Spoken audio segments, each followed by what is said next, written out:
Hi, everybody.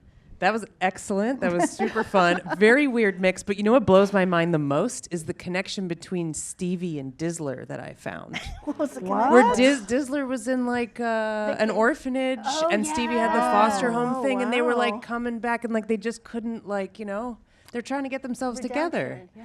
And redemption and like community. Not at all. And I was just like, it was like halfway through her, she's speeding through the storyboards, and I was like, Stevie. And I was just like, that is the connection I did not plan on. Nice. Thank you.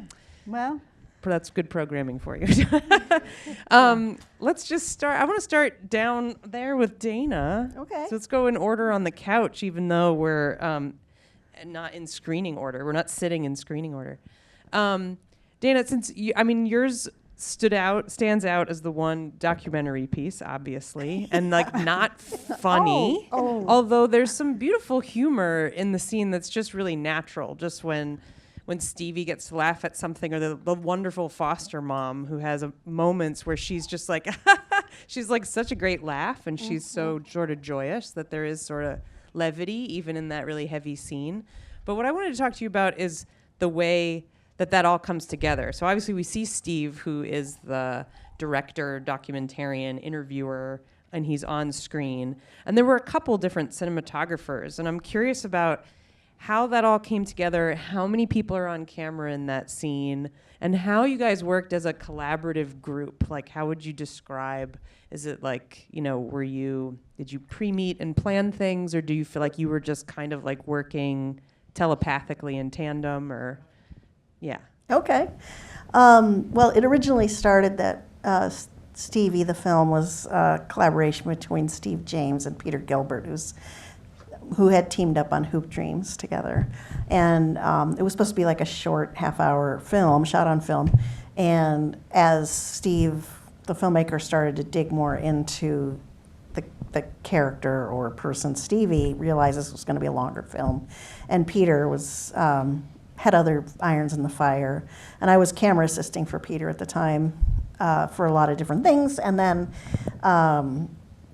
wanted to bow out, and so he said to Steve James, like, why don't you have Dana shoot it? And I was like, oh my God, like, I don't know. My toxic trait is I can never say no. Like, I'm always up for the adventure. So I ended up saying yes. And it's what they call a longitudinal documentary. So we filmed for, 2-3 years on it. And it was down in Southern Illinois. So I kind of took over the filming, and then when I couldn't do it, it was Quinn, what's his name? Quinn. Gordon Quinn would go down. What's his name? What's his name? I'll have to tell him that next time I see him. He's in the picture with you. Not perfect. I can't think of names. That's okay. Anyway, so we never were down there at the same time. So whoever was available would go down. But we did have one person that came with us most of the time, and her name was Momo Arita, and she was our film loader. And she was Japanese and was just this really delightful person, and someone who was super valuable to our crew, and was always, we would, honestly, this scene was kind of an emotional roller coaster, I think, and filming it was an emotional roller coaster, and we got really close, the whole crew, but we would always be like, where's Momo? She's crying in the car, because she was very sensitive. And this was a tough film to work on. And this scene that we watched is one camera. Yeah. It looks like there's three, because it just feels like through the editing and the very intelligent, not just placement of the camera, but the way you move and reframe. Like, there's one where it's like Stevie and the mother, I'll just call her, like the two of them framed up, and then you just took your time and then made it a 3-shot, and then like when they moved, you just quickly adjusted the 3-shot to an even more perfect 3-shot of the whole previous foster family. And it's like, it just felt like a whole movie was told, and it's just like one person behind the camera figuring this out in real life. And I know that's how documentary works, but I can see why it was an award-winning film. I mean, it's just the storytelling that's coming through your point of view in that is just remarkable. How did it feel to be observing that scene. And there's a lot of confession in that scene and a lot of people hearing things for the first time and catching up. And, you know, when you're the cinematographer, you're like you're like inside the black box, but you're actually much closer to the subject than the interviewer is. The interviewer has a wide point of view. He's 10 steps back talking to someone like a regular person, but you're like all up in their faces. How did that feel? You said Momo was upset, but like, could you talk just a little bit about your connection with the subject and how you follow them in that moment? Well, I mean, I think there's just certain times when you're filming when, you know, I call it my spider sense is going off, but I just know it's good. Like, and my whole, you know, probably 50% of my thought process is don't fuck it up. Like something great is happening, Dana, don't fuck it up, you know? The FUCKUP machine, you turn that on. Is in full effect. And so, I mean, I think there's something to be said about actually having a film camera on your shoulder and looking through the eyepiece because you're watching the movie, you know, and I think as you're filming, you're wanting the audience to, you know, I always keep in the back of my mind, like, I'm trying to communicate this and share this with somebody. So I want them to, I'm very intentional about what I want them to see in the moments that I want them to see it. And I would say that my husband always jokes with me because I'll come home after a shoot and he'll be like, did you fog up the eyepiece again? Meaning like I'm constantly crying when I'm shooting. And I definitely cry when I shoot. And I've cried, I feel like it's such a dummy. I'm like crying at my own scene here, but you know, I just can't help it. I did finish watching The Pit, which you told me you cried like every episode, and we need to talk about that. Mm-hmm. I know. I broke down too. Oh, God. We'll talk about it later. Okay. Suzanne. Let's just talk about The Pit. Yeah. I have a connection. Peter Gilbert was our cinematographer. No way. Yeah. That's so fun. Peter and I are old dear friends. And and I said, will you shoot this? And he said, yes. So there's the connection there. And that's where the connection ends. That's another one. Yeah. Well, I want to talk to you about your collaboration. What's it like working with your family so closely? This is where you can be honest. Rich, hold your ears. Actually, my sister and her husband are here, and they're in the film as well. That's amazing. He was the realtor, and she was the landlady. The realtor's my favorite. Yeah. Hi. Yeah. We either were related to or were friends of everyone in that film. Oh, my gosh. Yeah. How did that start? So I was a guard at the Art Institute many, many years ago when I first graduated from school and was a creative person and had no idea what I was going to do with my life. I'm sure that doesn't resonate with anyone here. And so it was like, I need a job. And I could work at the Art Institute as a guard and I could be near the art. And I got to be a night guard, which was crazy, very interesting. And it's a film I've always wanted to make. We couldn't make that film. We couldn't get the Art Institute. I don't know why, Rich, but we decided to make a film to put the name Art Guard out there as an idea that we want to come back around and do more with.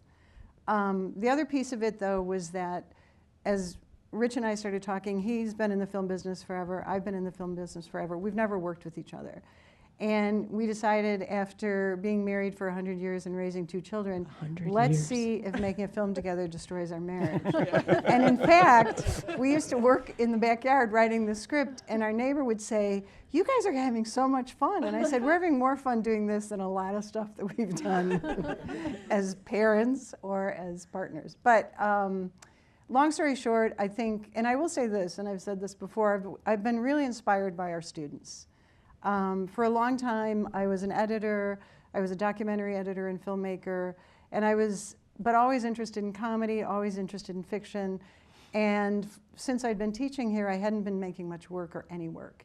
And I was like really inspired by our students and the work they were making and how excited they were about the work they were making. And I decided, I want to feel like that. That's what I felt like when I started all of this. I remember being really excited and not as worried about the results. And by that I mean, let's just do it. And we decided we could spend this money on a vacation for the 4 of us, or we could make a film. And we even put it to our sons. We said, look, what do you want to do? Take a vacation or make this film? And they were like, we'll make the film. And are both of your sons actors normally? No. No. So Henry, I don't know if you could tell, but Henry said yes through gritted teeth. And he's the darker-haired one. He's the darker-haired one who's Sings. a musician. Yeah. He wrote the music, but he rose to the occasion. And Ethan is an actor out in LA, and so part of what we thought, if we're going to make a film, and we don't put our own son in it, like, what terrible parents I are we? mean, they're free. You made them. You get They're to tell them what to free, do. And They're free. totally. And the best thing was, I was the director on the set, and as everyone said, oh yeah, they were listening to you. Like, nobody was pulling any shit. They knew their lines. They knew not to F up. You know what I mean? Which is part of what I love about them. They know not to cross their mother.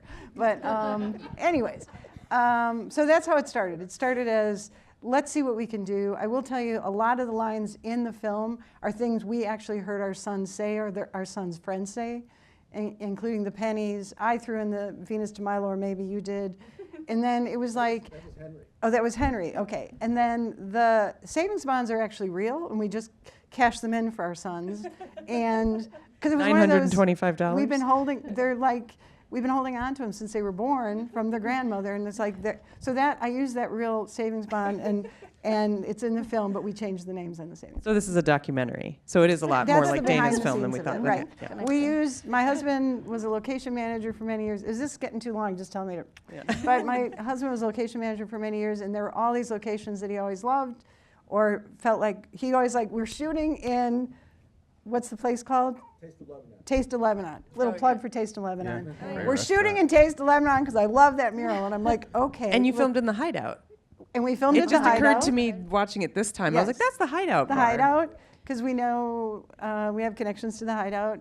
We have connections to the cultural center, all through my husband. And so we were like, let's get the locations we can get. And you mentioned the guy that Mattress owns, and hold snacks, on. So the please. guy that owns the I know that place. convenience store was great. When we shot there, we left, Henry's apartment was our apartment location, which was a couple blocks away. When we pulled up to that convenience store, they had out red carpet ropes for us, holding the street for our cars.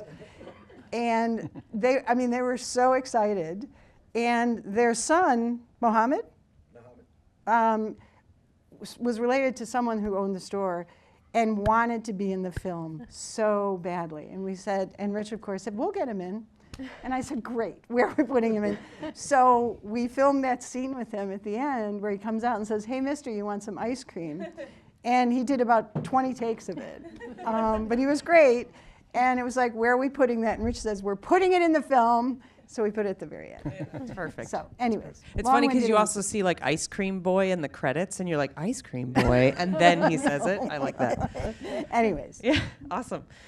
Chris, first I want to say I love the music, especially at the end, like during the credits in your film. So it's really, I don't know, I find it really exciting when people are their own composer, and it just fits in with the piece I must so admit, well. I did just repurpose music I made for That's okay. another film because I was running out of Don't time. tell. Yeah. But so the plot of your movie comes from a book. And I'm Yeah, wondering if it's- you could tell us about that, the genesis. That project was supposed to be like a proof of concept or a pilot for a series, animated series adaptation of a book called the Illuminatus trilogy. So yeah, that's all. Like every line is straight out of the book except for like a couple of ad libs from the actors. It's a very like faithful adaptation of the book, which is like one of those unfilmable kind of books. You know, I mean, you could probably tell. So in my mind, it's a book I read when I was in my 20s, and I was just always would read it and see it like cinematically, but also was like, well, this really makes sense. Like, it would really only make sense as an animation.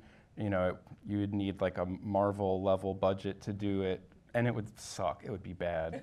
And people are trying to make a live action version of it, and I really hope that they all fail miserably because it's just like not. So I feel very fortunate that I got to be in control of like, hey, here's how this is gonna look. Like I want it to have this particular like style, and I had a vision for it. But it was made here at DePaul with like a bunch of students. I got money from DePaul, and Project Blue Light, right? Yeah, it was Yeah. Blue Light. I ran like 3 classes, and then I would like not work on it for like 2 years, you know, and then come back to it and like be like, wow, this is a lot of work. I need to finish this at some point. But yeah, and then I've like pitched it to network people, and I've done that whole thing, and it was like a fucking nightmare. And like, I had a big disagreement with the guy that owns the rights over like stylistic stuff, and I've been kicked off the project. So, which is great, because it was like 10 years of my life. I was just like in this world, and it's really nice for me to like not be in it now.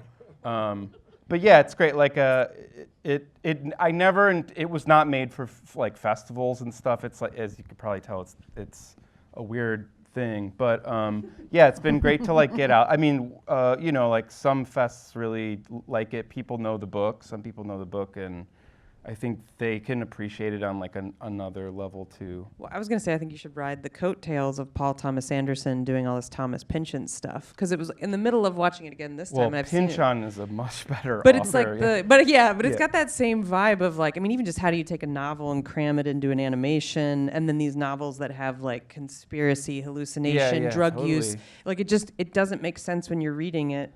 And they're so wild and weird, and really only animation sometimes can attempt to put that back together. Sure. But I think like Paul Thomas Anderson's pretty good at doing that. And I was watching this and I was thinking this would be a great animation to watch right before like Inherent Vice. The best compliment I got from anyone was like, the beginning reminded me of the beginning of Magnolia. Whoa, and I was like, PTA. No, it doesn't. But it's that idea. Inspiration it is like big on me since I was like 18 years old. Yeah.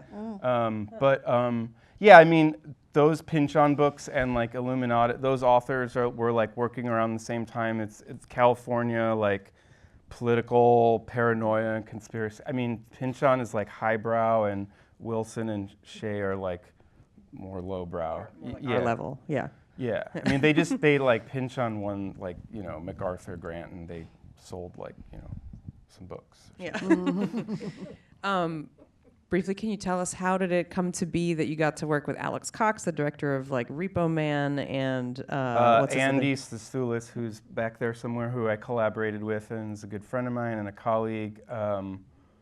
We were hanging out one day, and he's like, you could just email Alex Cox. Like, he just has an email address, and you can just like write him. I'm gonna write him and like tell him to come here, and he did. And he came here for a visiting artist series, and so was Andrew smoking those weird cigarettes that are in the movie? Yeah.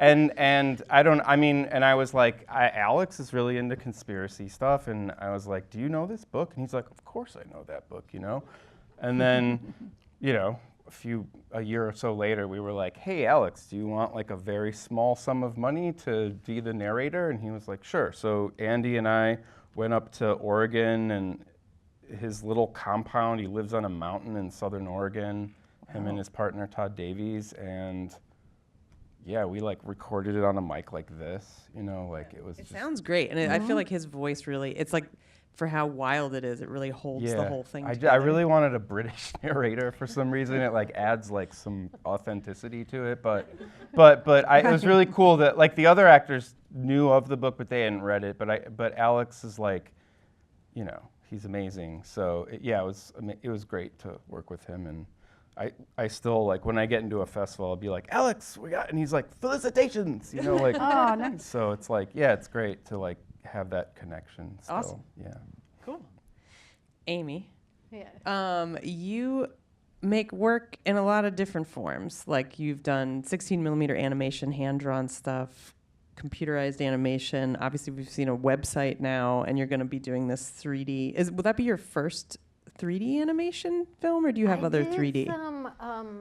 It's not out there, but some talking bongs for a podcast. Talking bongs. Yeah. Two dudes talking about music. So it starts off with I animate the first line or two, and then it goes into the podcast. How do you approach using all these different forms? Like, does it just like you're just like I want to try that, or I think I like trying different things and learning and all that stuff. But I think it comes from growing up in the 90s and then being really into DIY.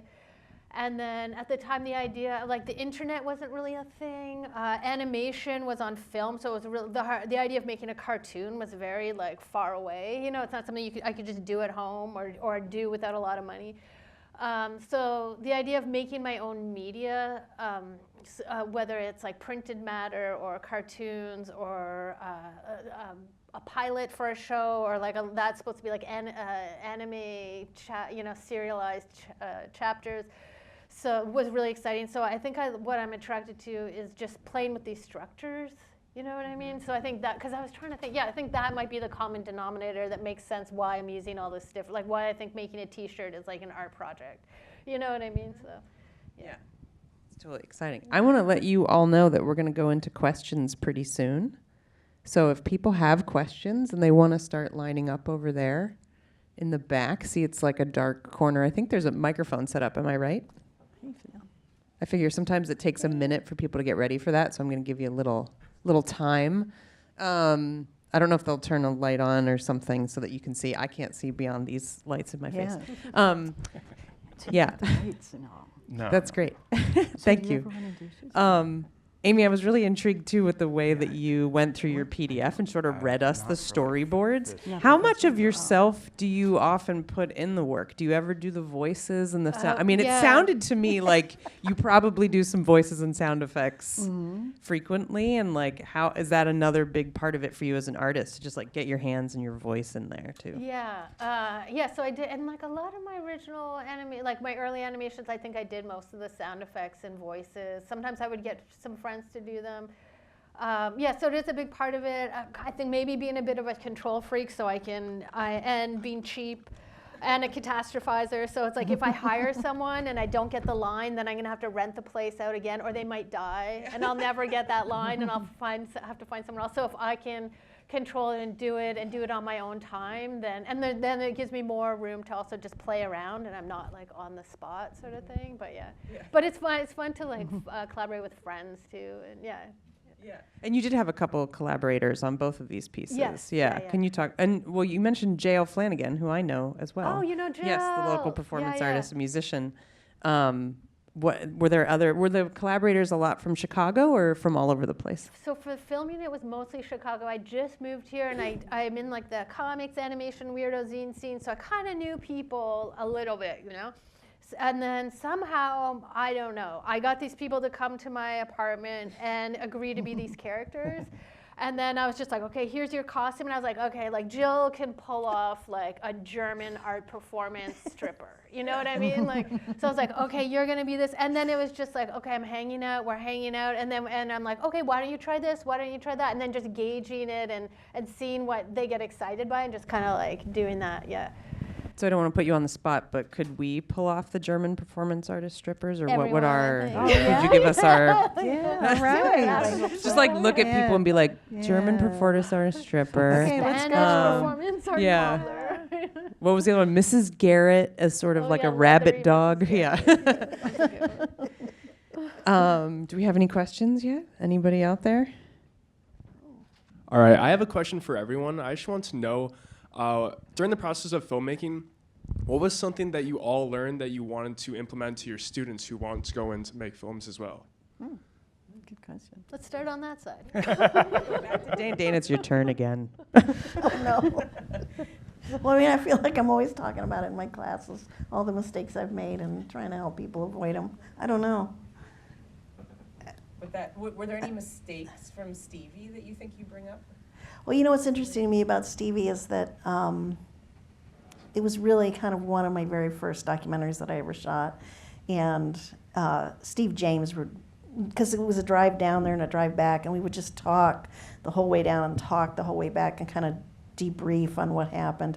And I can see my shooting grow when I watch Stevie, like the first scenes I shot, and then and this was of course later, and I, had a better sense of what I was doing, so, yeah. So we should talk to people. That's the advice. Well, there's a certain obsession when you're making a film, right? And then when you share that obsession with your creative people, right? And just that talking together and then making, and that's just such a part of the process. It's the fun part of the process, but also very intense. Yeah. Suzanne? I think for me it was really acknowledging that it's about learning. Like, it wasn't going to be perfect. We weren't starting with a finished film, every step was a process where something changed, something evolved. And, you know, it was like each step improved the whole piece, but each step involved compromises, disappointments, and grappling with expectations. And so I guess I just feel like, you know, the whole point of this, I think, is to just feel good about engaging in creative work. And it's really easy to sort of step outside of that quickly and start destroying yourself over expectations about where is this supposed to go, who am I, how talented am I, how not talented am I. And I think, especially for somebody who's been doing this a long time, there's certain lanes that I'm pretty good at. This was a lot of new lanes. And it was like, are you willing to do that even if you're experienced? And I think if you are, I think that means you're sort of open to just keep doing it. Awesome. I wouldn't say any of that to my students, but there you go. No. Hold your ears. Yeah. Yeah. Chris. Yeah, I mean, mine is maybe a little different experience because I made it with students, but I mean, same thing. Like I'm always learning. I think it's good to go into something you don't need to be an expert. You don't need to know every single style. You don't need to know every lens. You don't need to know like how to use everything in the computer program. And I think a lot of students have that misconception. So yeah, I'm constantly learning. Like I'd never made an animated film before. I probably never will make one again. But But like I'm moving into live action now because like I don't know that and I want to learn more about it. And like What do you do if you don't do I don't the know. animation or? I do a lot We of ask him stuff. every meeting. I He just isn't- like Oh don't. my God, you're a fraud. It's a musician and a designer. Motion graphics. Motion graphics. Yeah, I mean, Like all those motion graphics you guys see at Premiere and all that stuff. I don't do that to students. I know, but he teaches them how to do it. But yeah, I guess like I do a lot of different things, and those are all synthesized within like animation and cinema. Like it's all the art forms together, right? So, yeah, I don't know. I guess like being able to learn like on the job, and like also being able to like let people, you know, like I've never had a class before would be like, all right, we're all working on the same thing. Like everyone in this class, we have one goal. And you see people go into these like organic little groups, and just also, you know, like some students had great ideas, and I'd be like, that's a great idea, let's do that, or let's go in this direction. And like having this open dialogue and being able, like, we didn't know what it was going to be until, you know, months into the process. So yeah, I think just like being open to like collaborating, whether you're the director or you're just like an animator or you're an actor or whatever it is, like it's this whole collaborative process, and you're constantly like learning, and I think it's good to stay open to that. So a lot of similar stuff. Not overthinking, not thinking that you have to have everything figured out from the beginning. And that you have to know what it means, and it has to be some kind of meaningful or story that makes sense. Like just trying to encourage them to get like almost irked by something, become like obsessed by like drawing shoes or drawing eyeballs, and then just to go make a bunch of stuff and then let the themes come out through that. Like, oh, I love doing things at this weird angle. I'm going to use this angle as a way to put my animation together using weird angles, like that kind of thing, and just really. Also just embracing, just going, having it done, making a bunch of assets, and then the creative process of trying to make something out of it, you know, put it all together. Thank you. Thanks. Sure. So we got another one? Thank you. Okay, so my question is for the two animators, or like, I guess like 1.5 animators. I like that. I am a big fan of mixed media, and I use it a lot in my work. I've always been told that like form should follow function, but sometimes it's just fun to like mess with stuff and like see what you get. So I'm curious about your approach to mixed media and how you kind of make those decisions in your work. I think form should follow function, but I don't think everything has to make sense. You know what I mean? If you're like, I like mixing these techniques and it somehow does something, expresses something I can't put into words yet, I'm gonna keep doing it. And like visual, things can make sense just put it visually. You know what I mean? It doesn't have to like literally like, I'm using boxes because it's about boxes or whatever, you know? like it just can give you a visceral feeling. So I think, yeah, that does make sense. Yeah, that's my answer. For the film I made, there's a lot of different animation styles that are kind of put together. I think it's pretty normal to like have mixed media. It makes things more interesting. You know, I could give you like a reason, like, oh, I did that because this book I'm adapting is a mixture of different literary. This is what I would do if I was like pitching the show. I'd be like, it's a bunch of different literary styles. So like we chose to do these different, like this one's hand drawn for the dream sequence because we're borrowing, but that's not true. Like, it was just like I had some really good animators that could do that stuff that I was working with. And I was like, yeah, we need some hand-drawn stuff, but I don't want the characters to look like that. We don't have time to do that. I'm learning 3D. I want to use 3D. So it really was just like I wanted to do it, and then later I found a way to put it together. But I don't know. I feel like it's pretty normal. Like the form follows function thing, like as a designer or whatever, like that's a design thing to me. That's not like an art thing necessarily. I mean, it's a good principle to uphold, but it's like, yeah, like Amy said, it's like, you know, there's no rules necessarily. And I think that if you find a use for it, or it's like, I'm good at this and that person's good at that, like, yeah, just mix it up. Nice, thank you. Thanks. Hello. Hello. Oh, can you hear me? Hi. Yeah, I wanted to ask about like when do you decide that a project is done, or like when do you decide that you're ready for a day like today to like show it to people? Like I know, Chris, you were just talking about time, or like Amy, you've got a website. Like when is that done? Or like these projects that like take years to film. Like how do you decide that you're like satisfied with putting it out into the world? Yeah, anybody want to pick that up? I can, so I love a deadline, like a commission is great because that decides it, and then that's a great way to make creative decisions. You're like, I have 5 hours left, what can I do? You know what I mean? Like, I think it really helps you make creative decisions because a white piece of paper is too much. Like, all the time in the world is too much. Another thing, like this Dizzler one, I've been working on it for years, and it was almost like I was too precious about it, and enough time had to pass where I didn't care about it so I could actually do it. If that makes sense. Yeah. I was going to say, I think it's a tough thing to figure out because on the one hand, you could go on forever, and that's not a healthy thing. I tell a lot of people, and I've known a lot of people over the years who have made documentary films that they've never finished, and it haunts them. And so you don't want to be haunted by an unfinished film. Totally. I mean that seriously, No, right? you're right, yeah. Right? Yeah. It starts to influence everything you do after it, and it's the thing that's just floating in the back of your head saying, you know, you didn't finish it. So at some point you have to make the decision to say, here's the deadline, we're done. But you don't want to rush that, right? Like you do want to give yourself the time to make the best film you can make. And so that becomes a little bit subjective, right? Because it's like, what's the best film you can make? Is another year of working on it going to be the best film you can make? And so it becomes a little bit subjective. This is where you rely on your friends, and they should tell you, finish it. Like they'll be the ones that have been hearing about it for 5 years. Is this Dana's so technical advisor credit on your yes. film? Finish it. Stop. No. Yeah. No, but at some point you just but it's not an easy thing to figure out.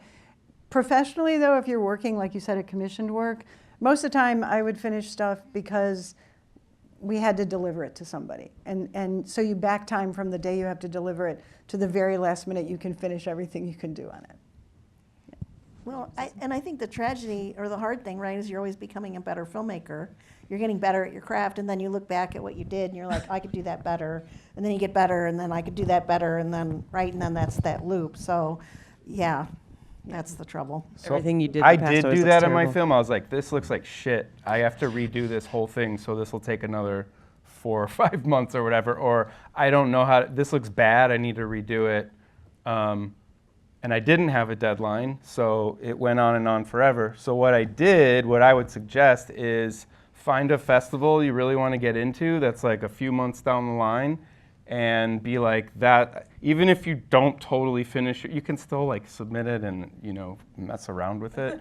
That's what I did, and I submitted it to some festivals, and it wasn't done. Like it was, but there was a fire under my ass, and I was like, okay, I got to get this done. And I do agree. Like when you have a deadline, you get more ideas. Like you got to like be motivated to work still, but the deadline is like pretty crucial. Otherwise, yeah, you'll just keep tinkering with it, or you'll just never deliver it or finish it. Can I ask you something? Did you say 10 years?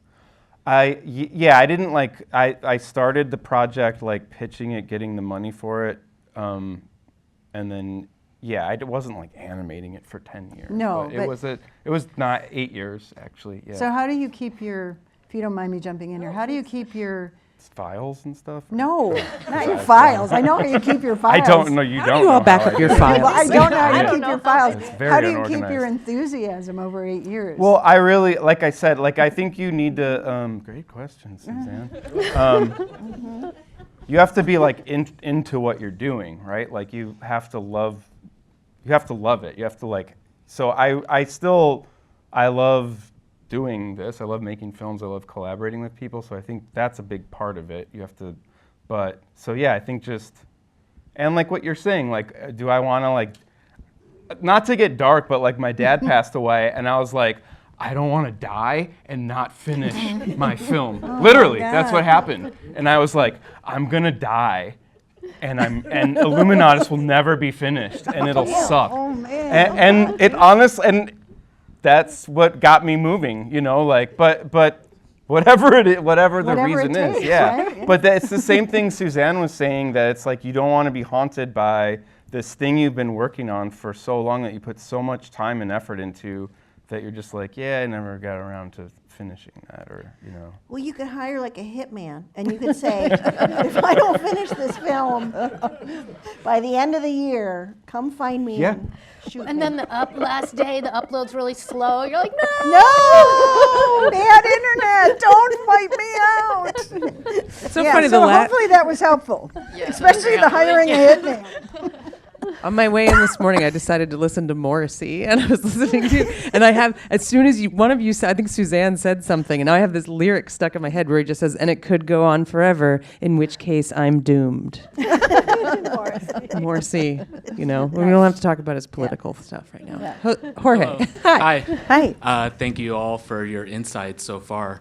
My question is primarily for Amy, but anyone else who has jumped between media can also jump in. I guess we saw a little bit of your creative process with the storyboards for Dizzler, and then with the webpage or website, I'm like struck by the interactivity of that, and it seems obviously there's things you can do with a website that you will never get to do just watching a film.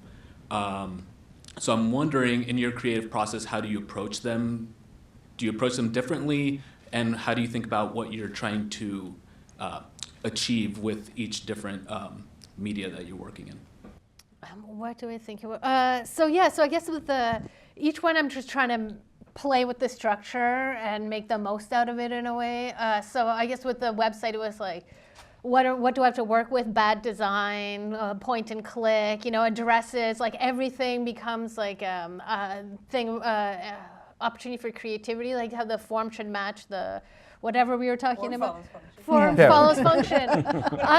Whatever. You know. So I think I try to take that. So I have like this one structure, and then with like, or just filming in one room, and like, what can I do with every object in this room to do some creative thing with it? So I think I try to keep. And I tell my students to like keep your ideas simple and almost like limit yourself, give yourself rules, but then try to do the most you can with like what you have. And then a lot like I think why my stuff is all over the place too is like 90s DIY, and also like being consumed and formed by culture. It was like a way to push back. So taking these structures and making them my own and making like really weirdo stuff. and maybe I have a chip on my shoulder, maybe a little bit of motivation is spite, but it's like, oh yeah, you don't think I can do this, or oh, I'm gonna really make a crazy website that's gonna really mess you up. Like sometimes it's a bit of that. Gonna have a bunch of S's that it doesn't need in the Yeah, URL. exactly.